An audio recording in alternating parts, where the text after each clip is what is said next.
आमिर साहब, एक चीज़ जो डिसाइड हो चुकी है कि point of order question hour में नहीं होगा और पॉइंट ऑफ ऑर्डर और कोरम पॉइंट आउट नहीं होगा। और दूसरा, कोई अहम मैंने नहीं लेना, कोई अहम मैंने इशू नहीं लेना। और जो डिसाइड हुआ था कि प्राइवेट मेंबर्स डे पे भी नहीं होगा, देखें हम लोग हट गए हैं। जो अवाम के मसाइल हैं उनको हल करने के बजाय हम लोग उस बहस में पड़ रहे हैं जिसमें कि यहाँ का सिस्टम डिसरप्ट हो रहा है। तो मैं पॉइंट ऑफ ऑर्डर नहीं दूंगा। रफ़ीउल्लाह साहब बात कीजिए।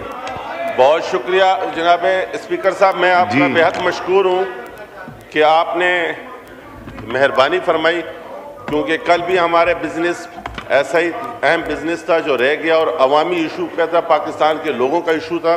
सर क्वेश्चन नंबर है 31। आंसर भी टेकन एज रेड, सप्लीमेंट्री कीजिए। सर आजकल इनको एक और बीमारी हुई है, हू वाली बीमारी हुई है। आप क्वेश्चन कीजिए। ये हू बीमारी का इलाज तो करवाएं इनका। जी क्वेश्चन कीजिए।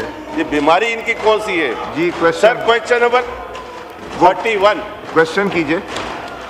सर अफसोस की बात है कि इस अहम इशू के ऊपर जब गवर्नमेंट को अकाउंटेबल करने के लिए हम तैयार होते हैं और ये लोग ये शोर शराबा करते हैं, अवाम के इशू से डाइवर्ट करते हैं। ये एक एजेंडे के तहत पाकिस्तान को, इस पार्लिमानी निज़ाम को डिरेल करना चाहते हैं। तो ऐसी अपोजिशन और ऐसी जो सियासी जमातें हैं वो इस पार्लियामेंट के लिए, इसके वजूद के लिए खतरा समझा जाए। जी अब सवाल मेरा क्वेश्चन ये है कि 1 महीने पहले भी यही आंसर था इस सवाल का, आज भी वही आंसर है। मेरी कुलीग मेरीन रज़ाक भुट्टो साहिबा, जब बिलावल भुट्टो जरदारी साहब इस कमेटी के चेयरमैन थे तो इस पर एक सब कमेटी बनाई गई थी।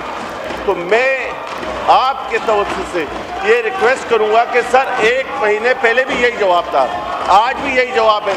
तो इसका मकसद ये है कि जीरो, जिस तरह अपोजिशन की कारकर्दगी जीरो है, इसी तरह गवर्नमेंट की भी कारकर्दगी जीरो है। जी लॉ मिनिस्टर साहब। सर इसका जवाब मैं बतौर वज़ीर इंसानी हकूक़ दे रहा हूँ जी, और ये सब्जेक्ट मेरे दिल के बड़ा करीब है। अगर रफ़ीउल्लाह साहब ने शायद अपोजिशन का गुस्सा थोड़ा सा मुझ पे भी निकाल दिया है, मैंने इसमें तफसील के साथ जवाब दिया है कि हमने ये सारे कवायद व ज़वाबित बना के रवाना किए। केयर टेकर टाइम पे वजारत ख़ज़ाना में कुछ टाइम ज़्यादा लगा और उसके बाद फिर नई असम्बली आई और वो रिकॉन्स्टिट्यूट होगी। नॉमिनेशंस दोबारा होनी थी। नॉमिनेशंस होने के बाद उसका प्रोसेस शुरू हो गया है। अब ये मामला महीनों में नहीं जाएगा। मैं पूरी जिम्मेदारी से कह रहा हूँ कि चंद हफ्तों में ये रूल्स फाइनल होकर अडॉप्ट कर लिए जाएंगे। वजारत इंसानी हकूक़ की तरफ से कोई ताख़ीर नहीं हुई, आइंदा भी नहीं होगी। सर जी सप्लीमेंट्री क्वेश्चन मेरीन रज़ाक भुट्टो साहिबा। Thank you mister speaker.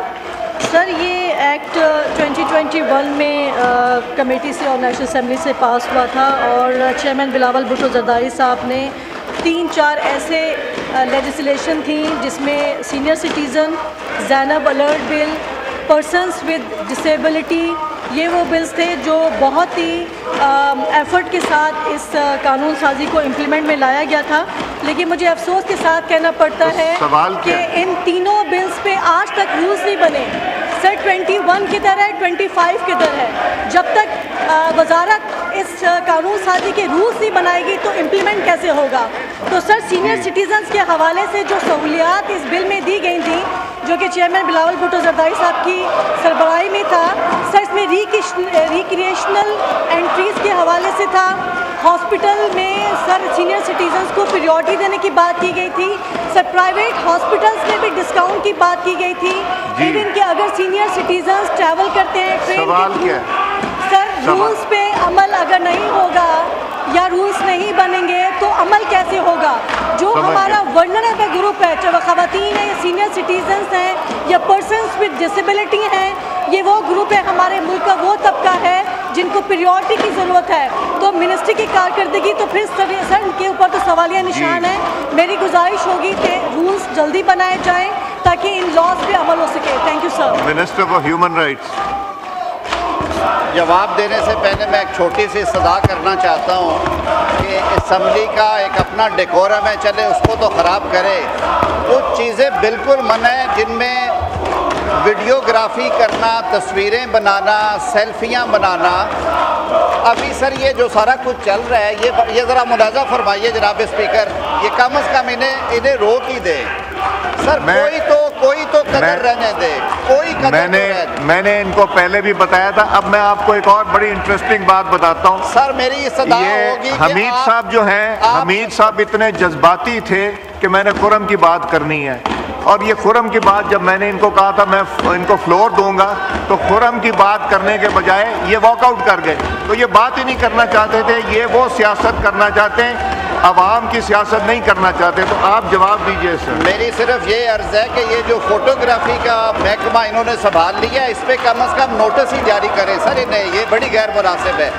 मोहतरमा ने फरमाया कि रूल मेकिंग मैंने उसी का जवाब दिया था, जहाँ तक बड़ी अच्छी बात है और मैं बिल्कुल अप्रीशिएट करता हूँ कि स्टैंडिंग कमेटी के चेयरमैन की हैसियत से इंसानी हकूक़ की जो खिदमात चेयरमैन पीपल्स पार्टी बिलावल भुट्टो जरदारी साहब की हैं वो याद रखी जाएंगी, और जो अनफॉर्चुनेटली अभी भी कमेटी को जिस तरह से चलाया जा रहा है वो वक्त बताएगा कि वो दुरुस्त है या गलत है, क्योंकि मौजूदा कमेटी में तमाम तर मामले सियासत की नज़र हो रहे हैं। ज़ैनब अलर्ट की बात हुई, वो पूरी तरह फंक्शनल है, उस पर हमारी हेल्पलाइंस भी चल रही हैं, उस पर हमारा यूनिट इस्टेब्लिश हो चुका है।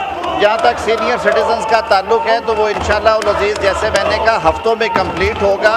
I am Cognizant of the fact कि रूल्स हों तो उसमें ज़्यादा आसानियाँ पैदा हो जाती हैं। तो I assure at the floor of the house के इंशाअल्लाह उल अज़ीज़ रूल्स इन प्लेस होंगे।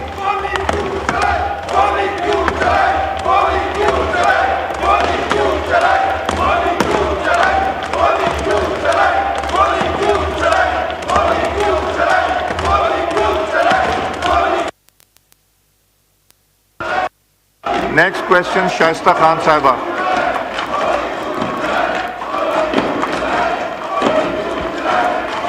Question number 115। आंसर भी टेकन एंड रेड, सप्लीमेंट्री कीजिए। बहुत बहुत शुक्रिया स्पीकर साहब। जैसा कि मिनिस्ट्री ने मुझे बड़ा अच्छा वाज़े जामे जवाब दिया, लेकिन मेरी रिक्वेस्ट रहेगी कि जैसे कि सोलर पैनल्स का पंजाब में इनिशिएटिव लिया गया है, क्योंकि गरीब आवाम को थोड़ी सी तवक्के रहती है हुकूमत पर। मिनिस्टर साहब बहुत अच्छे इनिशिएटिव्स ले रहे हैं। अभी भी मैंने करंटली उनकी सुनी है press conference. I am very happy जी के great initiatives are being taken by the government. मेरी उनसे रिक्वेस्ट है कि थोड़ा सा सोलर पैनल्स की तरफ और द फेडरल भी तवज्जो दें, जैसे कि बर्डन कम हो। बहुत बहुत शुक्रिया।